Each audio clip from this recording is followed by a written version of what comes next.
Hello everyone, and welcome to our channel where we explore the fascinating history of the ancient world. Today we're setting sail across the Mediterranean to uncover the story of a civilization that changed the course of history, not through massive empires, but through trade, innovation, and the sea itself. We're talking about the Phoenicians. Who were these mysterious people? The Phoenicians were a Semitic-speaking culture that emerged around 3200 BC in the Levant, a region we now know as modern-day Lebanon, Syria, and Israel. Unlike their powerful neighbors like Egypt and Mesopotamia, Phoenicia wasn't a single unified empire. Instead, it was a collection of fiercely independent city-states, bustling ports like Tyre, Sidon, and Byblos, each with its own king and its own ambitions. What really set the Phoenicians apart was their relationship with the sea. Squeezed into a narrow strip of land between the mountains and the Mediterranean, they couldn't rely on vast farmlands. So, they turned to the water. They became the undisputed masters of the ancient seas, the greatest maritime traders and explorers of their time. Their ships, built from the legendary cedars of Lebanon, were marvels of engineering. They were strong, sturdy, and capable of long voyages, allowing the Phoenicians to create a vast trading network that stretched from the coasts of the Levant all the way to the Atlantic. So, what were they trading? One of their most famous and valuable products was a stunningly beautiful purple dye. This Tyrian purple was incredibly difficult to produce, extracted from thousands of tiny sea snails. The process was so laborious that the dye was literally worth more than its weight in gold. It became the color of royalty, power, and immense wealth. Kings, emperors, and high priests across the ancient world coveted robes dyed in this vibrant hue, making the Phoenicians incredibly rich and influential. But their trade wasn't limited to luxury goods.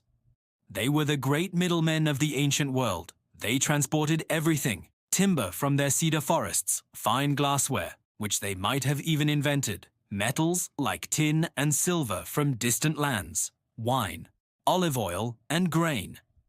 Their ships were like the cargo fleets of the ancient world, connecting diverse cultures and economies. They established colonies and trading posts all along the coasts of Cyprus, North Africa, Sicily, Sardinia, and even Spain. Perhaps their most famous colony was Carthage, near modern-day Tunis, which would later grow into a mighty power and a famous rival of Rome. The Phoenicians weren't just traders, they were intrepid explorers. Ancient sources, like the Greek historian Herodotus, tell us incredible stories about their voyages. One account claims that a Phoenician expedition, sponsored by an Egyptian pharaoh, actually circumnavigated the entire continent of Africa, a feat that wouldn't be repeated for 2,000 years. While we can't confirm this for certain, it speaks to their legendary skill and courage on the open seas. They ventured where no one else dared to go, pushing the boundaries of the known world. However, the Phoenicians' most enduring legacy, the gift that has shaped our modern world more than any other, is something you're using right now to read this. I'm talking about the alphabet. The complex writing systems of the time, like Egyptian hieroglyphs or Mesopotamian cuneiform, used hundreds of symbols and took years to master. They were the domain of specialized scribes. The Phoenicians, being practical merchants, needed a simpler, more efficient system for keeping records and communicating. So, they developed a revolutionary script. Instead of symbols representing whole words or ideas, their system used just 22 simple characters, each one representing a consonant sound. It was easy to learn, easy to write, and incredibly versatile.